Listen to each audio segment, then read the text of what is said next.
today's video at nasiraan nga po pala kami ni Papa ng sasakyan at naisipan nga po pala namin na malapit lang nga po pala dito yung kinalasan nga po pala yun. Isa nga po pala yan sa isang masarap na kinalasan nga po pala dito sa bayan ng San Fernando. Ito nga po pala tinatawag na McDo-Bloods Kinalas. Yan, talagang maasinso na talaga si Kuya Mario. Ayan, mga magkaibigan kasi sila magkakilala sila ni Papa.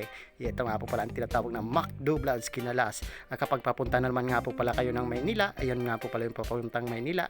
At ito naman nga po pala yung papunta ng Naga. Dito lang nga po pala yan sa Mericodo yun. Ito nga po pala yung mga prices nga po pala nila. May 25, 50, isa nga po pala yan na special na ata yun eh.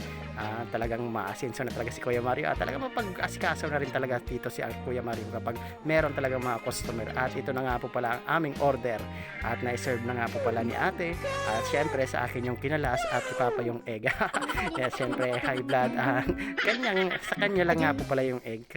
Sa akin naman itong special kinalas. Yo, talagang astigan talaga. Sa sobrang tagal na yung kinalasan nga po pala talaga dito. Simula pa noong first year talaga ako dito na talaga ako nagtikalalas noon. Isipin mo, ilang taon na yan, ilang years na yan. Pero astig talaga. Talagang napakatatag pa rin na talaga nila ni Kuya Mario nga po pala. Yun, sikap nga po pala. Shout out na rin nga po pala sa McDo-Bloods Kinalas. Napakasarap nga po pala dito. Dito nga po pala ninyo yan matatagpuan sa San Fernando. Yan, sa Bonifacio Zone 3 nga pala yun. Napa-order pa rin nga po pala si Papa ng puto. Siyempre kahit nga po pala isaw-saw ni Luna, isaw-saw nyo nga po pala yun, talagang napakasarap talaga ng sabaw dito. Pwede rin nga po pala kayo humingi ng pampalapot yun sa sobrang talagang excited ni Papa. Kahit yung cup niya hindi niya na naalis napahigop na rin talaga. Talagang tamang-tama talaga dito sa tamang tag-ulan. Napasubo na rin nga po. Tumataba na ako sa kaka-food trip talaga. Talagang talaga kahit talaga sobrang lamig na panahon talagang mapapalabas yung pawis mo dito kahit nga po pala hangover ka nga po pala yan. Kapag nahigop po talaga itong sabaw na to talagang lalabas talaga yung pawis mo sa sobrang init talaga.